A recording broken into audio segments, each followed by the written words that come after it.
గురువు యొక్క అనుగ్రహం అనేది కలిగిందంటే ఏ విధంగా ఎప్పుడు ఎలా మారుతుందనేది ఊహించలేరు. దాన్ని సంపాదించుకోవడానికే మనం చేయాల్సిన ప్రయత్నం. అది తిక్కవాడిని అమాయకుడిని అయినా సరే మార్చేస్తుందంటే మనమే ఆశ్చర్యపోయేలా ఉంటుంది. వీడు ఎందుకు పనికిరాని వాడు అనుకున్నామే, వీడు అడుక్కోవడానికి కూడా పనికిరాడు అనుకున్నామే, అటువంటి వాడు ఈ రోజున ఎట్లా కోట్లు సంపాదించాడనే అందరికీ ఆశ్చర్యం వేసే విధంగా మిరాకిల్ జరుగుతుంది. జీవితంలోనే వింతలు, విచిత్రాలు, మాయలు, మిరాకిల్స్ అంటే గురువు యొక్క అనుగ్రహంతోనే ఏదైనా సాధ్యము. మనం చెప్పుకున్నట్టు ఇందాక ఆయనే కాదు ఇంకొకడు కూడా, వాడు రోజు ఒక కత్తి తీసుకొని కట్టెలు కొట్టేసి ఎత్తుకుపోయి ఊరూరు తిరుగుతున్నాడు. ఆ కట్టెలు ఎవరు కొనడం లేదు. అలా రోజు తిరుగుతున్నాడు, అలసిపోతున్నాడు. ఒకరోజు తిరిగి నెత్తి నొప్పి పెడుతుంది, అలాగే కాళ్ళు నొప్పులు పడుతున్నాయి. ఎందుకంటే ఆ మోపు మొయ్యాలి కదా. ఇదేమిటి, ఎంత తిరిగినా ఎవరు కొనడం లేదు అని చెప్పేసి తిరిగి రిటర్న్ ఆ కట్టెల మోపు ఎత్తుకొని రిటర్న్ బయలుదేరాడు. సాయంత్రం అయిపోయింది, ఇంటికన్నా వెళ్ళిపోదామని బయలుదేరి వస్తుంటే ఆ ఊర్లో మధ్యలో ఊరి నడిబొడ్డున ఒకరింట్లో బాగా ఏదో పూజా కార్యక్రమాలు జరుగుతున్నాయి. జనాలంతా కూడా బయట సందోహంగా ఉన్నారు. పచ్చని తోరణాలు, అరటి పిల్లలు అన్నీ కూడా అలంకరించి ఉన్నారు. బాగా ముగ్గులు వేస్తున్నారు. చూశాడు, ఇదేంటి ఇక్కడ చాలా మంది ఉన్నారు, మనం కూడా వెళ్ళి చూద్దామని చెప్పేసి ఆ కట్టెల పక్కన పెట్టేసి లోపలికి వెళ్ళి చూశాడు. విశేషంగా సత్యనారాయణ వ్రతం జరుగుతుంది. ఆమెను చూశాడు.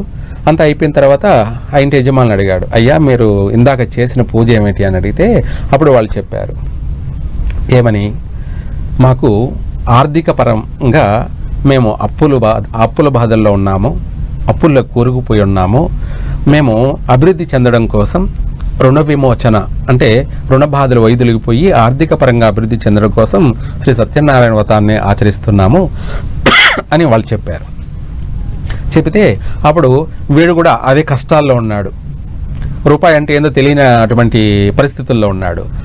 అలాగా స్వామి, మీరు అన్నట్టుగా నేను కూడా చాలా కష్టాలు పడుతున్నాను, చాలా బాధలు పడుతున్నాను.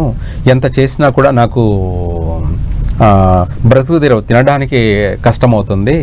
నేను కూడా ఈ వ్రతాన్ని ఆచరిస్తానని చెప్పేసి ఆ పూజ విధి విధానాలన్నీ కూడా చెప్పండి అని అడిగి తెలుసుకున్నాడు. ఆ స్వామి వారి ముందు సాష్టాంగపడి మొక్కుకున్నాడు. స్వామి, నా జీవితానికి కూడా మంచి అభివృద్ధి మార్గాన్ని కలగచేయి స్వామి, నేను కూడా ఈ వ్రతాన్ని ఆచరిస్తానని చెప్పి మొక్కున్నాడు. అంతే. తీర్థప్రసాదాలు తీసుకున్నాడు, భోజన తాంబూలాలు స్వీకరించాడు. ఆమె తిరిగి ఇంటికి వెళ్తూ ఆ మోపును నెత్తిన పెట్టుకొని ఇంటికి వెళ్ళిపోయాడు. రాత్రి వాడికి నిద్ర రాలేదు. ఏం చెయ్యాలి అంటే ఆలోచన మార్పు చెందింది. అక్కడ గురువు యొక్క అనుగ్రహం ప్రారంభమైంది. ప్రతి దానికి కూడా గురువు యొక్క అనుగ్రహమే ఏదైనా కూడాను. గురుబలం అంటాం. గురుబలం ఎప్పుడైతే స్టార్ట్ అవుతుందో వాడి జీవితమే మారిపోతుంది. వాడు రాత్రి నిద్ర రావడం లేదు. ఎంత ఆలోచన చేసినా, ఎంత పనుకొని నిద్రపోదామన్నా కూడా వానికి అన్నీ ఆ పూజ విధి విధానాలు, ఆ జరిగినటువంటి కార్యక్రమాలే కళ్ళకు కట్టినట్టు కనిపిస్తూ ఉంది. ఆమెన తెల్లారిపోవచ్చింది. సరే లేచాడు, స్నానాలు చేసుకున్నాడు, కాలకృత్యాలు నెరవేర్చుకొని సంధాన స్నానం పూర్తి చేసుకునేసి సద్యన్నం మూట కట్టుకున్నాడు. రాత్రి చేసిన అన్నాన్ని మూట కట్టుకునేసి ఆమె ఒక పెద్ద గొడ్డలు తీసుకొని ఏకోజ్జామున లేచి ఒక పెద్ద అరణ్యానికి వెళ్ళిపోయాడు. వాళ్ళు మార్పు చెంది తెలివి అనేది, జ్ఞానం అనేది పాదరసంలా పనిచేసింది. అంతే. మనకు పట్టినటువంటి గ్రహణం వదిలితే ప్రపంచానికి అంతా కూడా వెలుగు ఎలా వస్తుందో వాడికి పట్టినటువంటి ఆ యొక్క పీడలు చీడలు అన్నీ కూడా వైదొలిగిపోయాయి. గురువు యొక్క అనుగ్రహం కలిగింది. గురుబలం ఏర్పడడం వల్ల వాడిలో మార్పు వచ్చేసింది, తెలివి, ఆలోచనలో. అక్కడికి వెళ్ళేసి ఎర్రచందనపు కట్టెలు, సిరిగంధపు చెట్లు అన్నీ కూడా నరికేసి వాడు మొయ్యలేని మోపు కట్టుకునేసి నెత్తిని పెట్టుకొని ఒక నగరానికి వెళ్ళాడు. అక్కడికి వెళ్ళగానే ఆ పచ్చి కట్టి వాసన వస్తుంది, సుగంధ భరితమైన వాసన, చెప్పలేనంత స్మెల్ వస్తుంది. పోతుంటే వాడు ఆ కట్టెలు నెత్తిన పెట్టుకొని పోతుంటే అందరికీ అరే ఈ కట్టెలు మనం కొనుక్కోవాలని అందరికీ అనిపిస్తుంది. అందులో ఆడవాళ్ళు చూసి, బాబు ఆ కట్టెల మోపు నాకేనైనా, నేను రూపాయి ఇస్తానన్నది. పక్కింటి ఆమెను చూసి ఏం ఎక్కడ కొంటుందో ఆ కట్టెల మోపు నేనే కొనుక్కోవాలని చెప్పేసి పక్కింటి ఆవిడండి, బాబు నేను 2 రూపాయలు ఇస్తాను నాకు నాయన, పోటీ పడ్డారు. అలా అందరూ అడుగుతున్నారు. అప్పుడు వాడికి ఆశ్చర్యం వేసింది, ఇదేంటి రోజు ఎత్తుకొని తిరుగుతున్నా ఎవరు అడగలేదు చూడలేదు, ఇప్పుడు అందరూ అడుగుతున్నారు ఎవరికి ఇవ్వాలని చెప్పేసి వాడికి తర్జన పడుతున్నాడు. అందులో ఒక ఆవిడండి, నేను 10 రూపాయలు ఇస్తాను బాబు నాకు ఇచ్చి ఆ కట్టెల మోపు అన్నాడు. అప్పుడు వాడికి లైట్ వెలిగింది, ఈ అవకాశాన్ని మనం వదులుకోకూడదు అని చెప్పేసి ఆ 10 రూపాయలు అడిగినాక ఇచ్చేశాడు. వాడికి పైసా అంటే తెలియని వాడు, అంటే ఏ రోజు ఎరగని వాడు, ఎండాకాలంలో వర్షం పడితే ఎలా ఉంటుందో, ఎండాకాలంలో వర్షం పడితే వర్షం నీరు విలువ ఎట్ట తెలుస్తుందో అట్లా వాడికి డబ్బంటే తెలియనటువంటి వాడు, చూడనటువంటి వాడు ఒకసారిగా 10 రూపాయలు చూసేటప్పటికి వాడికి ఆనందము, వాడి సంతోషము మామూలుగా లేదన్నమాట.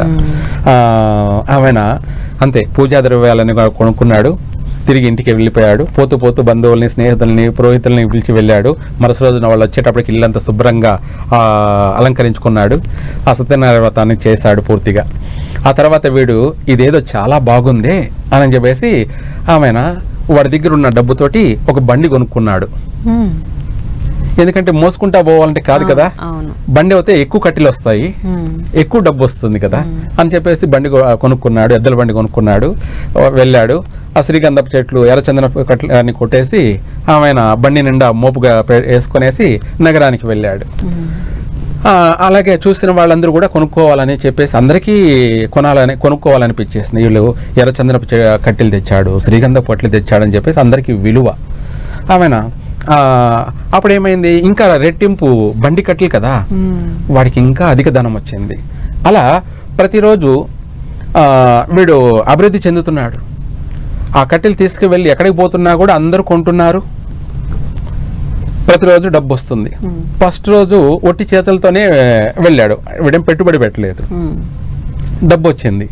ఆ వచ్చిన దాంట్లో ₹1 పెట్టి సపోజ్ బండి కొన్నాడు. మళ్ళీ రెండో రోజు ఇంకా ఒక మనిషిని పురమాయించుకున్నాడు. ఇలా రోజు రోజుకి వాడు అభివృద్ధి చెందుతా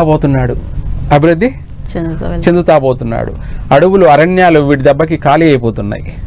రోజు మరి అదే పని వీడికి, రోజు ఇంటికి డబ్బు వస్తుంది. అలా కొన్ని రోజులకి, కొన్ని నెలలకి, కొన్ని సంవత్సరాల కల్లా అడవులు ఖాళీ అయిపోతున్నాయి. వీడిల్లంతా కూడా ధనంతో నిండిపోయింది.